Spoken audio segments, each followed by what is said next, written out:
Sir, महिला bill को लेकर अभी मुख्यमंत्री ने भी प्रेस कॉन्फ्रेंस की है। क्या कहेंगे? देखिए, सबसे पहले तो मैं मुख्यमंत्री जी को ये कहना चाहूंगा कि कल मोदी जी ने ये सारी बात बोल दी थी, तो आपने नया क्या बोला है? और जो कल मोदी जी ने बोली है वो भी आप पढ़ पढ़ के बोल रहे थे। दो चार चीजें, भाई कांग्रेस को गाली देनी है आपको, टीएमसी को देनी है क्योंकि बंगाल में चुनाव है, डीएमको को देनी है क्योंकि तमिलनाडु में चुनाव है, और सपा और कांग्रेस तो आपके दुश्मन है ही। बाकी नई बात आपने क्या कही?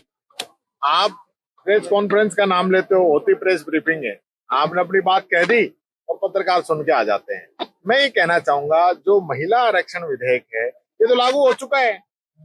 2023 का जो विधेयक है, जो सर्वसम्मति से पास हुआ था, सबसे पहले तो मैं बता दूं, इसकी शुरुआत हमने की सोनिया गांधी जी के नेतृत्व के अंदर। सबसे पहले हम ये विधेयक लेके आए थे, लेकिन इन लोगों ने उस समय साथ नहीं दिया, विधेयक पास नहीं हो पाया।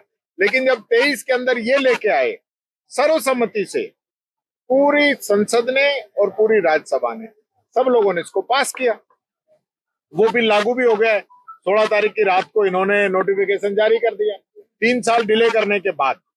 तो महिला आरक्षण में तो कहां दिक्कत है? लेकिन महिला आरक्षण की आड़ में आप जो परिसीमन करना चाहते थे, और बीजेपी महिलाओं की बात कर रही है। जिस बीजेपी के विधायक रेप के, बलात्कार के आरोपी हों, जिस बीजेपी ने बलात्कार के आरोपियों को सजा माफ कर दी हो, जेल से छुड़वा दिया हो, जिस बीजेपी के नेताओं के ऊपर इतने आरोप लगे हैं महिला अपराधियों को बचाने के, वो बीजेपी आज किस मुंह से महिला सशक्तिकरण की बात कर रही है? और आप तो 12 साल से हो, आपने हर एक बिल पास करवाया है, महिला आरक्षण का पास कराया था इसके अंदर। तो ये पहला बिल ऐसे कैसे था जो आप पास नहीं करा पाए? तो ये साजिश है, साजिश है सीधी और सीधी। क्योंकि मोदी जी जिस प्रकार से जो मन की बात कर रहे थे, देश की जनता को संबोधित कर रहे थे, वो ऐसा लग रहा है जैसे कि बहुत बड़ा नाटक करने के लिए दिन में ही लोग कहने लगे थे कि अब नाटक होंगे 8:30 बजे, और वही हुए। महिला सशक्तिकरण की बात कर रहे हैं, खुद जो है अपनी बीवी को साथ नहीं रखते हैं। कमाल है। ये यानी आप जिस प्रकार की कौन सी भाषा आप बोल रहे हो? और महिलाओं के लिए आपने 12 साल से आप वहां बैठे हो, आपने क्या किया वो बता दो। और यहाँ तो हमारी जो सरकार है, मैं देख रहा था, ये कह रहे हैं कि हमने लखपति दीदी बना दी।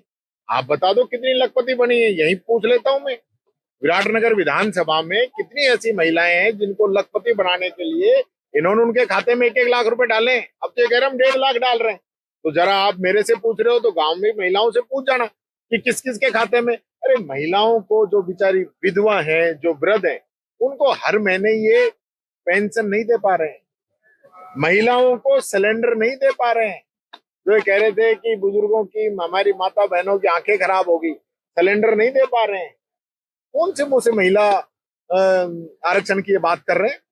बिल लागू है, आज चाहे तो कल ही नोटिफिकेशन उसका जारी करें, प्रक्रिया क्या अपनानी है वो करें। राहुल गांधी और विपक्ष का ये कहना है कि ये महिला बिल नहीं है, ये महिला विरोधी बिल है, क्योंकि डिलिमिटेशन का ये बिल बताया जा रहा है। देखिए, मैं ये बात मैंने पहले ही बोली है कि वे परिसीमन करना चाह रहे हैं, और परिसीमन भी 2011 से करना चाह रहे हैं।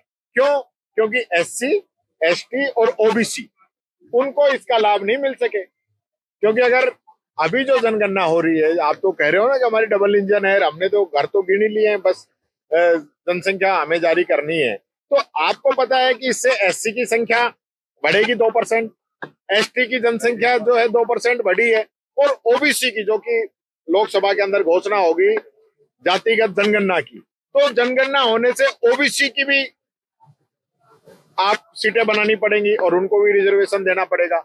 वो आप देना नहीं चाहते क्योंकि आप SC, ST और OBC के खिलाफ हो, आपकी मेंटेलिटी इनके खिलाफ है। मैं कहना चाहता हूं, कौन सी ऐसी स्कीम है आपने जो गरीबों के लिए चलाई है? एक स्कीम का नाम बता दीजिए जो गरीब के लिए। यहाँ तो दिन भर जो है डबल इंजन 35 लाख करोड़ के MOU ये जिक्र चलता रहता है, और मुख्यमंत्री जी खुद को किसान बताते हैं, 1 बीघा जमीन नहीं है, और ये कह रहे हैं कि भाई 20-25 दिन ही काम करते हैं किसान। उसको ये नहीं पता, ये तो छोड़ो, इसका पूरा परिवार, महिलाएं, बच्चे सब 24 घंटे साथ लगे रहते हैं, तब कहीं जाके हम लोगों का पेट भर पाता है। उस किसान के बारे में आपको नहीं पता उसको ही, और आप तो ज्ञान दे रहे हो कि आप काम करिए, आप खाली बैठे रहते हो, 20-25 दिन काम करते हो।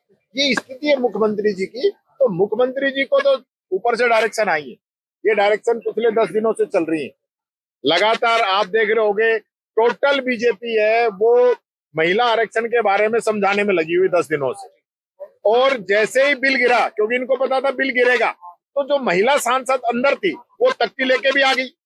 यानी आपको पहले ही पता था कि ये बिल गिरेगा, तो तख्ती लेके प्रदर्शन भी कर रहे हो। तो गुमराह क्यों कर रहे हो जनता को? बिल को लेकर कांग्रेस सपोर्ट करती कि नहीं करती क्या? बिल के लिए, अरे भाई आप समझे ही नहीं, महिला बिल कांग्रेस सपोर्ट कर चुकी है। कांग्रेस पहले लेके आ चुकी है, बीजेपी के बिल को सपोर्ट करके पास करा चुकी है। महिला बिल आज के समय में लागू है। ये तो परिसीमन का जो सीटें बढ़ा के करना चाह रहे थे वो बिल गिरा है इनका, जो ये लोगों को गुमराह करना चाह रहे हैं। ये तो इनको वोट चाहिए। बंगाल में, तमिलनाडु में इनकी बुरी हालत हो रही है, इनकी ढंग से धुनाई वहां पे हो रही है, वो बचाने के लिए, क्योंकि आचार संहिता लगी हुई है। आचार संहिता लगी हुई है, चलते चुनाव के अंदर अब बिल क्यों लेके आए हो? आप वोट डल जाने देते, वोट डलने के बाद में आप ले आते, चर्चा करते, सर्वदलीय बैठक करते और सब लोगों से बात करके इसको पास कराते।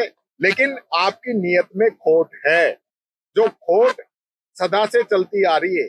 आप किसान के, मजदूर के, युवाओं के, आम व्यक्ति के, व्यापारी के, महिलाओं के, किसी के भी हित में नहीं है। आज मजदूर सड़कों पे रो रहे हैं न्यूनतम मजदूरी बढ़वाने के लिए, और पुलिस जो है, प्रशासन जो है, इन फैक्ट्री मालिकों के साथ मिलके मजदूरों को पीटने कूटने का काम कर रहा है, उनको थाने में बंद करने का काम कर रहा है, जेलों के अंदर ले जाने का काम कर रहा है, जबकि उसकी सुनवाई नहीं हो रही। उसको क्या मिल रहा है न्यूनतम मजदूरी? आज उसका पेट नहीं भर रहा है। वो अदर स्टेट से आके हमारे यहाँ पे आए हैं, हमारे यहाँ के मजदूर दूसरी जगह गए हुए हैं, बेचारे मजदूर को रोटी नहीं मिल रही। एक साथ आखिरी सवाल, बंगाल के चुनाव कैसे देखते हैं? बंगाल का चुनाव ऐतिहासिक होगा और बीजेपी जो है बुरी तरह वहां पे हारेगी। Thank you.